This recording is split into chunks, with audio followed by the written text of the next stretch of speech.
Om Swastiastu. Perkenalkan, nama saya Iwayan Dharma Wiguna.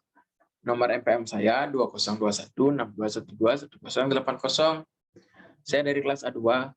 Saya ingin menjelaskan tugas 1 pengantar dan teori arsitektur yang berjudul Memahami Arsitektur. Di tugas 1 saya ini, saya mengambil tokoh Marcus Polio Vitruvius. Sebelum saya menjelaskan apa itu arsitektur menurut Marcus Polio Vitruvius, saya akan menjelaskan apa itu arsitektur secara umum. Arsitektur berasal dari kata arsi, yang berarti kepala, dan tekton, yang artinya tukang. Secara umum, arsitektur adalah seni yang dilakukan individu atau kelompok untuk merancang sebuah bangunan yang dihasilkan dari ide dan imajinasi mereka.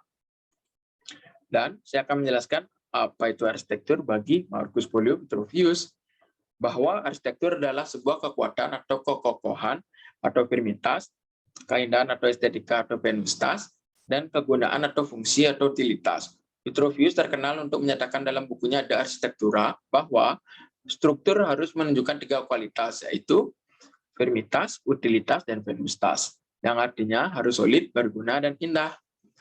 Dan menurut Vitruvius, arsitektur adalah tiruan dari alam, seperti burung-burung dan lebah membangun sarang mereka, sehingga manusia membangun perumahan dari bahan-bahan alami yang memberi mereka tempat berlindung terhadap unsur-unsur alam yang merusak.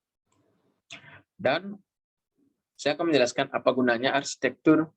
Adapun aspek kegunaan arsitektur menurut Marcus Polio Vitruvius yang mencakup 3 aspek, yaitu utilitas, firmitas, dan venustas. Aspek yang pertama, aspek utilitas berusaha menjelaskan bagaimana sebuah desain arsitektur dapat mewadahi kebutuhan dan aktivitas penggunanya, yang diwujudkan dalam program ruang suatu perencanaan dan perancangan desain yang disesuaikan berdasarkan kebutuhan dan keinginan penggunanya. Aspek yang kedua, aspek firmitas menjelaskan bagaimana sebuah desain arsitektur dapat terwujud dengan memanfaatkan teknologi yang ada, tidak sekadar dibangun atau diwujudkan. Sebuah desain arsitektur kokoh untuk melindungi penggunanya dari kemungkinan ancaman. Aspek yang ketiga, C, aspek venustas, menjelaskan mengenai keindahan atau estetika sebuah terwujudnya hasil karya arsitektur.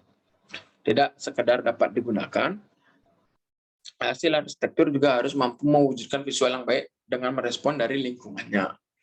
Adapun fungsi dan kegunaan arsitektur menurut para ahli. Yang pertama, arsitektur sebagai kebutuhan tuntutan fungsional badan, rohani, emosional, spiritual, dan intelektual. Yang kedua, sebagai jawaban atas tantangan iklim, teknologi, masyarakat, dan kebudayaan. Dan saya akan menjelaskan bagaimana membuat arsitektur. Dalam buku 1 bab 3 berjudul Departemen Arsitektur, Vitruvius menjelaskan untuk memberikan instruksi yang tepat untuk desain dan konstruksi dari masing-masing bangunan. Arsitektur terdiri dari 3 cabang, yaitu bangunan, panggilan, mekanik. Vitruvius menjelaskan semua yang dibangun harus berkenan dengan keawetan firmitas, peralatan penunjang kehidupan utilitas, dan keindahan venustas. Tidak ada seorang pun yang akan berdebat tentang pemikiran bahwa sebuah bangunan harus didirikan dengan perhitungan yang benar agar tidak ambruk atau kekuatannya tidak diragukan. Demikian pula dengan kualitas bahan bangunan yang digunakan haruslah prima. Kekasaran dan kelembutan bahan bangunan merupakan prasyarat pula agar bangunan tersebut nyaman digunakan. Hubungan inilah yang menunjukkan eratnya firmitas dan utilitas.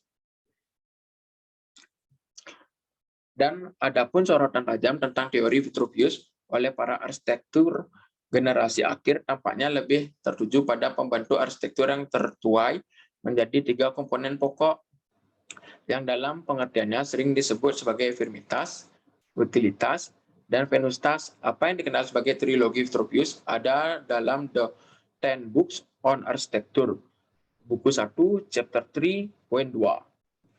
Di dalam bukunya, Vitruvius menyatakan semua yang dibangun harus berkenan dengan keawetan firmitas, peralatan penunjang kehidupan utilitas, dan keindahan venustas.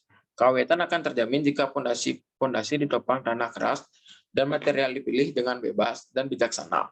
Kegunaan ketika bangunan ditata secara sempurna dan tanpa gangguan dalam penggunaannya, dan ketika masing-masing bangunan dirancang sesuai dengan kelasnya dan diberikan bukaan yang pantas.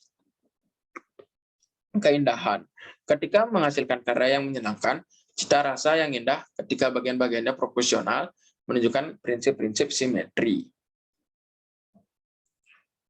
Sekian dari presentasi saya. Mohon maaf jika saya ada kesalahan kata dan kekurangan saya dalam menguasai materi di presentasi ini. Saya mohon maaf sebesar-besarnya.